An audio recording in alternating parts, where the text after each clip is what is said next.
Bonjour à tous, bienvenue au Losers Club. On se retrouve déjà pour une nouvelle vidéo avec 3 nouveaux jeux. Exceptionnellement, c'est 3 extensions qui sont sorties dans les 3 derniers mois. On rattrape un peu. Ça va être l'extension de Ark Nova, évidemment, Monde Marin. L'extension un peu plus récente de Cascadia, Paysage. Et Darwin Journée qui était dans notre top de l'année et avec son extension Fireland, dont on n'avait pas beaucoup parlé. C'est parti.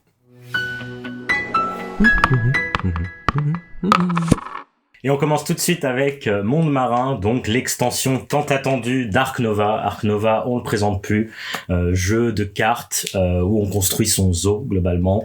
On joue des cartes pour avoir plein d'animaux, où on joue des mécènes qui nous permettent de gagner plein de points et de croiser le plus vite possible. Eh bien, un jeu qu'on adore, je pense que tout le monde aime Ark Nova. Tout le monde aime Ark Nova, je pense que c'est l'unanimité. Pour tout le monde. Ouais, quasiment. Il est rentré de manière fulgurante dans le top BGG. On présente plus quoi. Mais par contre, l'extension qui vient de sortir, donc Monde Marin, dans laquelle elle rajoute 2 choses principales. La première, c'est tout un nouveau groupe d'animaux, les aquatiques, avec leurs propres enclos, donc des petits enclos aquatiques. Et il y a d'autres animaux, des pingouins aussi qu'on adore. Et la plus grande révolution de ce jeu, c'est quand même d'avoir des super meeples maintenant. Ah ouais. Pingouins, je rigole, c'est pas la meilleure, c'est pas la plus grande invention du jeu, non. Et la deuxième mécanique, c'est les cartes asymétriques, donc des cartes de départ. Au départ, on a 5 cartes qui nous permettent de faire des actions. Et ces 5 cartes, maintenant, on a 2 cartes qu'on va drafter au début de la partie, qui vont nous donner en fait une asymétrie entre les deux joueurs. C'est un jeu qui se joue à 4. De 2 à 4. Mais je dois préciser qu'on joue beaucoup à 2. Ouais. Et du coup, là, on a des cartes asymétriques qui vont rajouter des petits bonus ou faire qu'on va jouer de manière différente.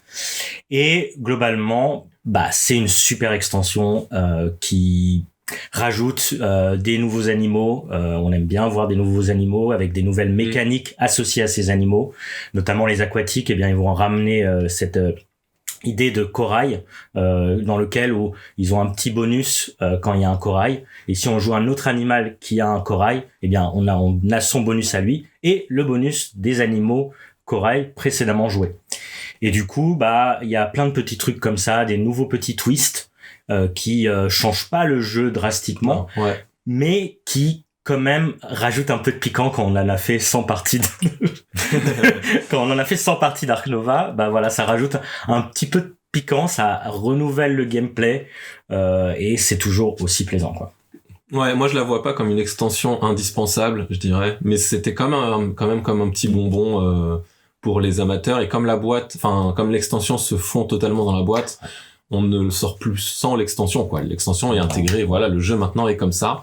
Alors bon, j'ai cru que j'allais plus trop jouer sans l'extension, puis finalement il reste Board Game Arena, notamment le tournoi là du passe-temps du Discord. Donc là on y rejoue un peu sans l'extension et c'était quand même vachement bien sans l'extension. Ouais. Mais voilà, Monde Marin, on en a fait une 20aine de parties et puis on a vraiment redécouvert le jeu de cette manière. La mécanique des aquatiques, c'est super ce qu'ils ont trouvé, parce que de toute façon chaque type d'animal avait sa mécanique, ça c'est cool. Il y a plein de petites mécaniques, des petits pouvoirs qu'ils ont rajoutés. C'est bizarre parce qu'ils sont un peu plus dilués dans le deck. Il y a même un pouvoir qu'on retrouve que sur une carte uniquement. C'est un peu étonnant. Il y a plein de petits trucs comme ça. Ils ont rajouté les enclos aquatiques aussi. Et puis ils ont, nerfé plein de cartes. Ça, c'était assez appréciable pour un jeu de cartes de oser se dire, on va, peut-être qu'on a fait une erreur, ou peut-être c'était pas très bien équilibré, et de se dire, on prenait des nouvelles cartes, on remplace certaines cartes. Ce sera peut-être un peu plus facile d'avoir des points ou un peu plus dur. Mais je sais pas, t'as l'impression quand tu reçois ça, tu te dis, ça veut dire qu'ils aiment leur jeu, ils ont conscience de peut-être des défauts, et et de tester aussi, ils ont testé. Parce qu'on sait que, un jeu de cartes, c'est... On sait que ça a été beaucoup joué, on sait que BGA a contribué aussi à dégager des observations, donc super extension. Qu'est-ce que je voulais dire d'autre? Moi j'aime quand même le côté asymétrique. Moi c'est quelque chose que le fait qu'on choisisse les cartes au début et qu'on a des petits pouvoirs associés aux nouvelles cartes, ça moi j'aime vraiment beaucoup, même si moi je me dis il me faudra encore plein de parties. Déjà que je m'étais un peu amélioré au fil de l'eau, et là il va falloir que je apprenne certains trucs justement avec ces cartes là qui vraiment peuvent être un peu plus compliqués à manager au niveau du jeu, et du coup ça recrée un apprentissage qui est agréable, même dans un jeu qu'on connaît bien. Moi pour le coup, je suis plus de l'avis où c'est vraiment une extension. Je jouerais plus jamais. Je joue sur BGA, je suis obligé de jouer sans. Mais s'il y avait l'extension sur BGA, je jouerais que avec l'extension.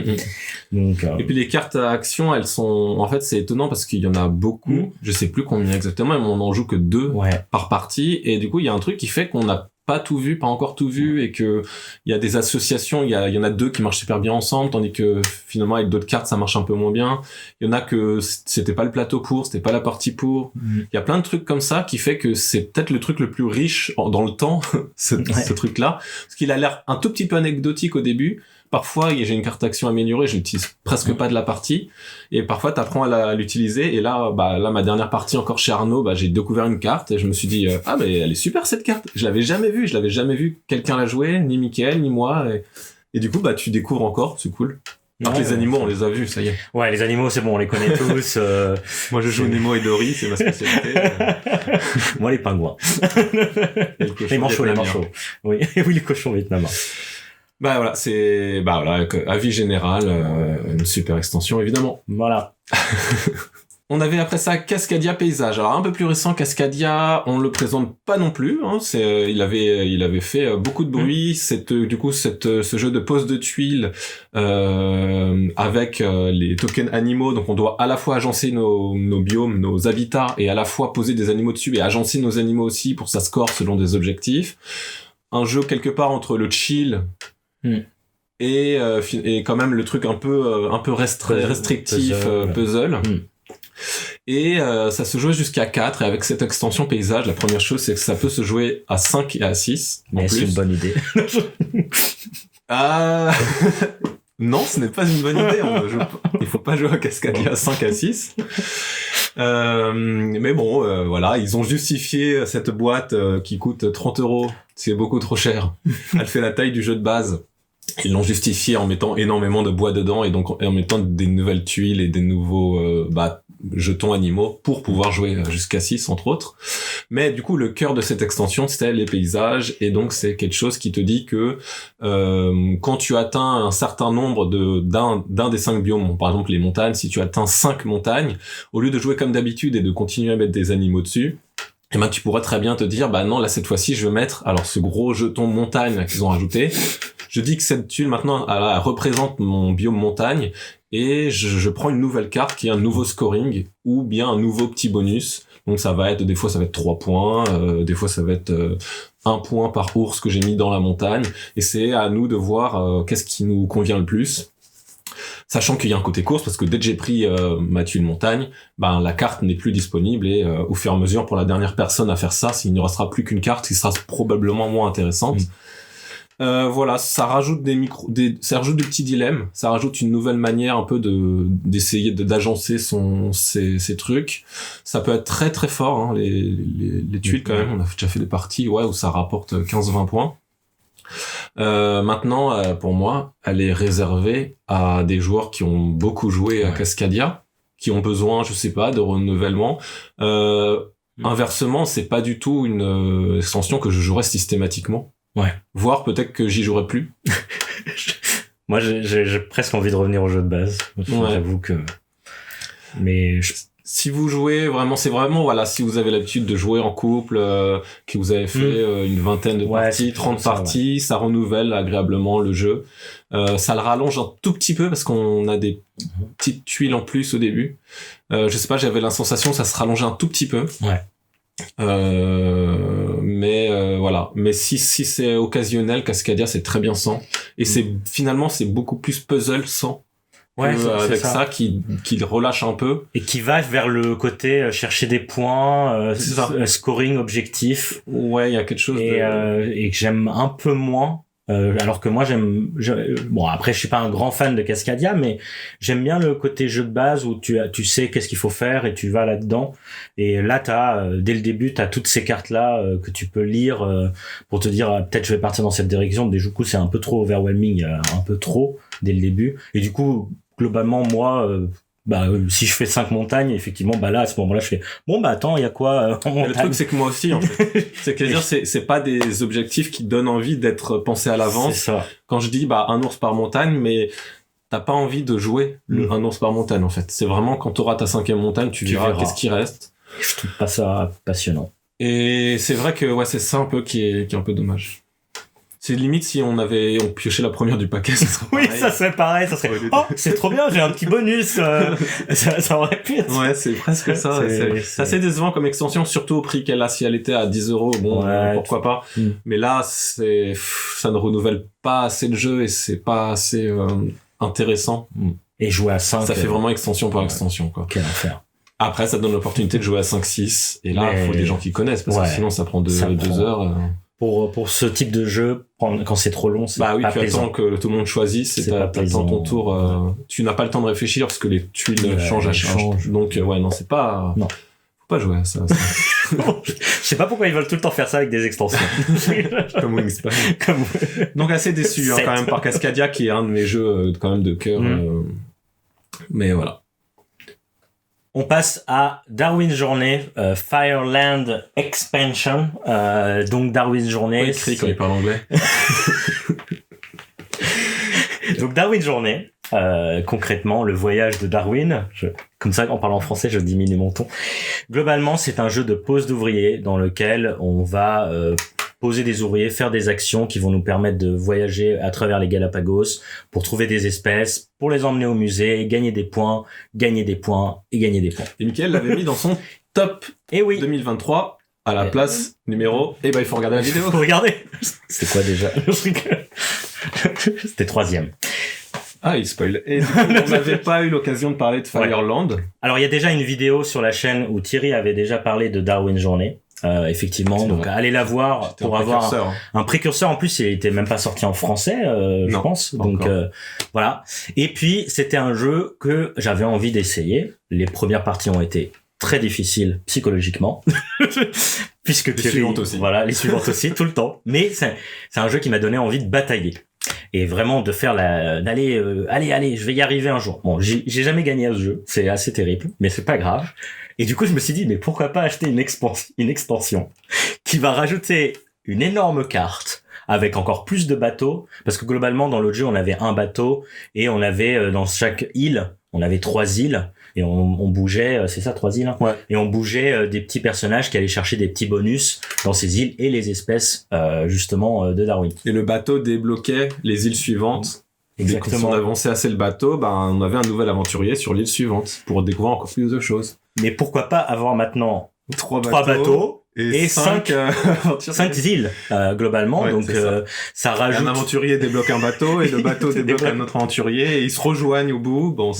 Voilà, si vous aimez la programmation de qui je vais débloquer pour quel bonus je vais gagner, moi je ne suis pas à ce stade-là, mais globalement, en fait, elle est quand même plaisante parce que il y a cette mécanique et il y a aussi une mécanique de temps qui déjà le jeu est dur à la base parce que c'est un jeu où au niveau de l'argent c'est tight. Quand il y a quelqu'un dans un livre qui a pris une action, si quelqu'un d'autre vient ou même toi-même, si tu viens, on doit payer. On doit payer, c'est cher et l'argent c'est dur. Et là, on a une autre mécanique qui est le temps. On perd, plus on voyage, on fait des expéditions et on va perdre du temps. Et le temps, ça va nous créer des malus permanents. Ou cette fois, au lieu de payer 3 pièces, on paye 4 pièces. Oui, pourquoi pas augmenter. Quand je avance mon bateau, j'ai un déplacement de moins. C'est ça. Ça crée un jeu encore plus dur au niveau psychologique. T'as l'impression d'en prendre plein sur le visage et c'est dur quoi. C'est plein. Oui, je vous ai pas dire. Oui, j'aime pas dire des gros mots. Ça fait gros mots. Et du coup, il y a. En fait, c'est tellement exubérant que j'accepte quand même. Mais je suis là, mais pourquoi? Et Thierry, encore une fois, quand je joue, on joue beaucoup ensemble et je le vois, il fait des expéditions, il fait des expéditions, hein. Et il fait encore plus de trucs et je fais mais c'est pas possible. Moi, j'arrive même pas à en faire quelques-unes et j'ai toujours peur. Parce qu'il y a un côté oui, si tu fais trop les explorations, tu perds du temps et tu sais que tu auras des malus et il faut trouver comment tu vas regagner du temps autrement, ce qui est parfois pas si évident, ou alors faut accepter que t'as des malus et faire avec, te débrouiller avec. Oui. Et puis je sais pas, ouais, c'est vrai que moi j'ai un truc un peu magique qui fait que j'arrive à me débrouiller. Je sais jamais comment. Et ouais, ce qu'il faut noter, c'est que c'était dans le Kickstarter, donc tous les gens qui ont eu le Kickstarter parce que c'était sur le plateau Verso en fait, et donc j'avais joué une fois à l'époque de la première vidéo, mais on n'avait pas poussé. Voilà, c'était avec Arnaud de Meeple on Fire, on n'avait pas poussé parce que pour lui il avait pas aimé, donc j'avais pas eu l'occasion d'y jouer. Et c'est vrai qu'en fait il y a ce côté de ces expéditions, elles se font en retournant une carte surprise. J'ai fait et surprise, je peux gagner des pièces, ou alors je peux perdre du temps et gagner un super truc, mais on ne peut rien prévoir. Et du coup, pour un jeu de gestion, c'est très étonnant de rien prévoir. Et ils arrivent quand même à retomber sur leurs pattes en faisant quelque chose en restant quand même dans le jeu de gestion, dans le jeu de programmation. Et tout en retournant des cartes au hasard, on arrive quand même à retomber sur nos pattes. Alors des fois, c'est vrai qu'on a des bonus un peu nazes, mais je sais pas, il se passe un truc qui fait que ça reste assez bien fait. Et donc là, ouais, c'est vrai que là, après, quand elle est vraiment enfin sortie en français, on en a refait encore pas mal. On a fait, en vrai, 4 ou 5 et je pense que j'aimerais continuer à faire avec l'extension, quoi. C'est vraiment pour moi 2 jeux très différents, sans et avec. C'est vraiment totalement différent pour moi. Et mais l'extension est assez fascinante. Je pense que qu'elle apporte et dans ce qu'elle te comme tu dis, c'est la frustration. Des petits coups de poing c'est la frustration. De temps en temps. C'est la frustration. Je pense que c'est une extension qui augmente le jeu globalement. Ce qu'il apporte, c'est la frustration, je pense. Et le jeu de base déjà. Et là, ça rapporte encore plus de frustration. Donc si on est un peu plus maso, on peut prendre l'extension. Ça rajoute vraiment. J'ai l'impression que c'est encore plus difficile. Même s'il y a un côté un peu plus rigolo de faire des expéditions et que ça peut plus éclater, mais il y a vraiment un côté encore plus difficile, quoi. C'est terrible, mais c'est le jeu, c'est Darwin Journée. Je pense que c'est ça qu'il apporte aux jeux de société en général, et on aime ou on n'aime pas, mais c'est quand même moi j'ai envie d'y rejouer quand même avec l'extension parce que les expéditions c'est quand même assez rigolo. Et il y a un côté puzzle aussi, ce côté où tu débloques les îles, où il y a un truc de prévision, je pense, où tu peux un peu plus prévoir, mais ça c'est vraiment pour moi au bout de 30 parties, mais ça renforce un peu l'intérêt du bateau aussi, qui est dur à voir dans le jeu de base. On n'a pas envie de faire du bateau dans le jeu de base parce qu'on a l'impression qu'on gagne rien. Il y a pas trop de bonus. Et du coup, c'est aussi un piège pour la plupart des gens. Et là, du coup, ça renforce un peu ça. Plus envie de faire du bateau, c'est un peu plus intéressant. Voilà, c'était cette petite vidéo pour 3 extensions. Il y en aura d'autres. Des extensions? Oui, parce qu'il y a encore plein d'extensions qui sortent tout le temps. Et je pense qu'il y en aura une prochainement, très vite. En attendant, on vous retrouve sur Instagram, sur Threads. C'est dur à dire. C'est très dur, ouais. Et autour d'une table de jeu. Et bien sûr. À la prochaine.